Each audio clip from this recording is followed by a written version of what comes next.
Hey there, viewer. Now, Battlefield 2042 it's a decent, fun game, but sometimes there are things that really suck the joy out of it. So in this video, we're going to look at 3 what I call frustration points, and I'm going to present some suggestions that can be made to hopefully fix them. Frustration points are things in the game that reduce or completely eliminate the fun that I think many other people are having while they play the game. So the first frustration point is vehicles are too tough. Now, I don't mind having vehicles in video games, and I know they can be difficult to balance, but man, the vehicles in Battlefield 2042 are just too strong. Now, I don't mean the little go-karts or the hovercraft or even the team spawning all-terrain cardboard boxes, I don't know what they're called. I'm talking about tanks and helicopters. As it is right now, from my perspective, no one attacks tanks or helicopters because you never do enough damage for it to matter, and man, you typically die within 10 seconds of attempting. Now, to be clear, it only makes sense for helicopters and tanks to have the power to one-shot basically anything in its vicinity. Okay, that's kind of their point, they're war machines. I think vehicle damage is actually really well balanced in this game, as it is now. I'm more concerned with this whole tanks requiring 3 to 5 hits or more to destroy them. I mean, 3 to 5 hits? Really? That's more ammo than a single soldier has on his person, and even if he picks up ammo for rockets, it's still likely not enough. And that's assuming he doesn't get killed within the first few seconds of shooting his first rocket. Often a vehicle will kill the guy who shot him even one time before he can get another rocket off. And you can't depend on someone else in your team to have a rocket to help you out, because then they are basically guaranteeing themselves a quick death and having most likely accomplished nothing besides getting to the spawn screen much sooner than they were expecting.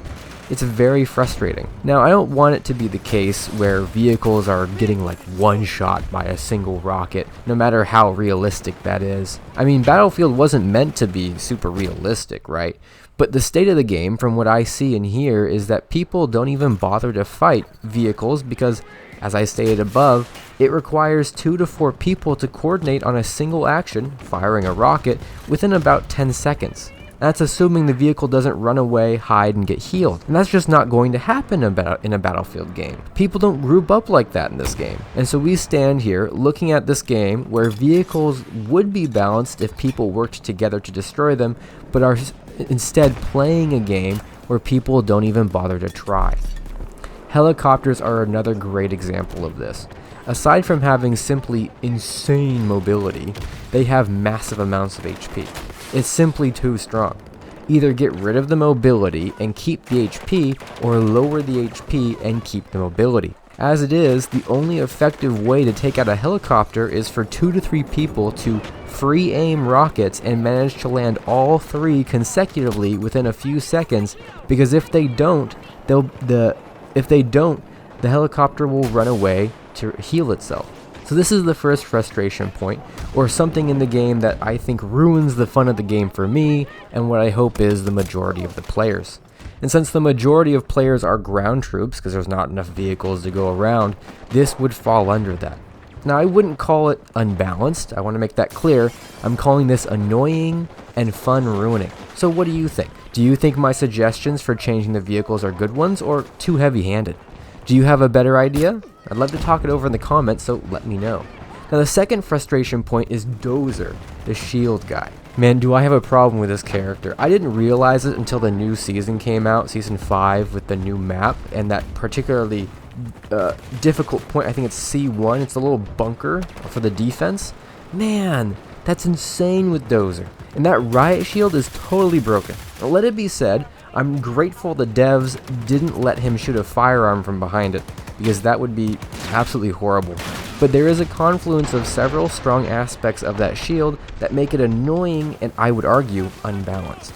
Now, I don't think all the aspects need to be changed of the shield, but definitely some of them. First, there is the one-shotting melee attack from behind the shield. In no way is it realistic or fair that some average Joe carrying what for all intents and purposes is a slab of tank plating, more on that later, going to be able to produce enough horizontal force to kill someone in full armor, let alone break any bones in a single attack. And yet somehow, Dozer manages. That is frankly too powerful of an ability. Now, I think an easy fix would be to make Dozer do 70 to 90% of a target's HP, giving the target a chance to respond or run away. This makes it a 2-hit kill instead of a 1-hit kill, which makes sense for an ability which is primarily defensive and not offensive. Another annoying aspect of this shield is the impenetrability of it, or the invincibility of it. I said earlier that it's basically a piece of tank plating, but I was wrong. It's stronger than tank armor. The guns that normally can damage a vehicle or tank, such as my favorite railgun, have no ability to damage the shield or the person behind it. So somehow, I can use my primary to damage or destroy a 30-ton hunk of steel and nanocarbon, but I'm unable to hurt some doofus with a 2-inch piece of what appears to be really nice steel and plastic. Nuh-uh, no, not okay. The whole purpose of that Riot shield, from what I can tell, is to enable squad mates to follow Dozer into a tight, highly contested area with a mobile forward defensive perimeter, that's the shield, and create a foothold for their team. If that's the case, then the shield has no reason to be impervious to damage. Now, of course, I think some people might argue, and it's valid, you can just throw a grenade, which of course they can throw back without putting themselves in danger, or you can just point blank shoot a rocket at the shield, but that won't actually damage Dozer through the impact of the rocket.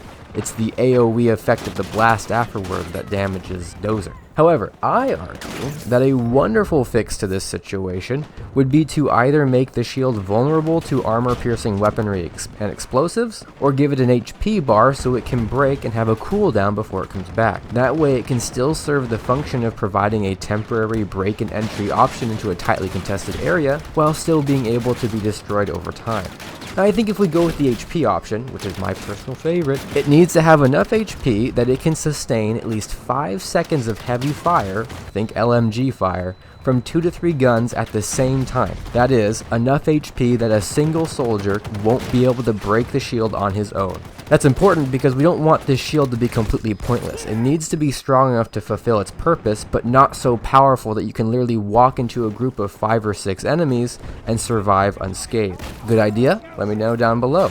Or present your own ideas. I'd love to hear from you.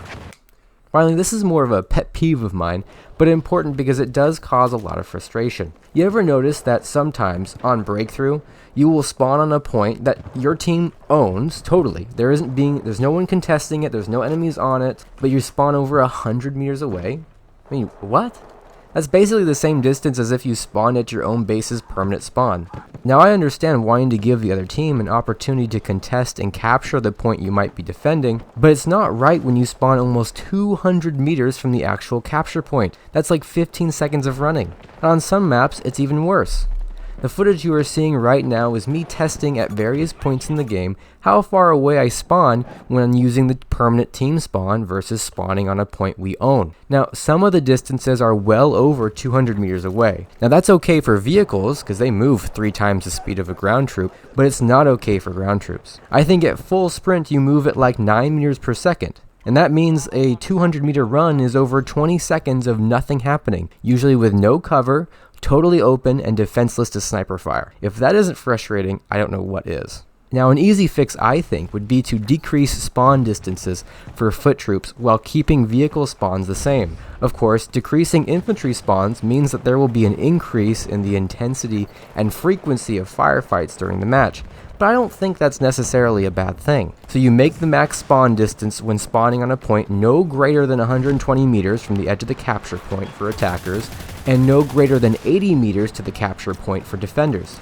This way, when the map is correctly balanced and produced, the defenders will have the advantage by a factor of 33%. Now this may be too heavy-handed though, but I do think that the defenders should have some kind of slight advantage over the attackers in spawn distances or time. So that's everything for now. These are 3 of my biggest frustration points in 2042. What do you think? Do you have any better ideas? Do you think everything is balanced as it is and I'm just off my rocker and completely crazy? Let me know down below.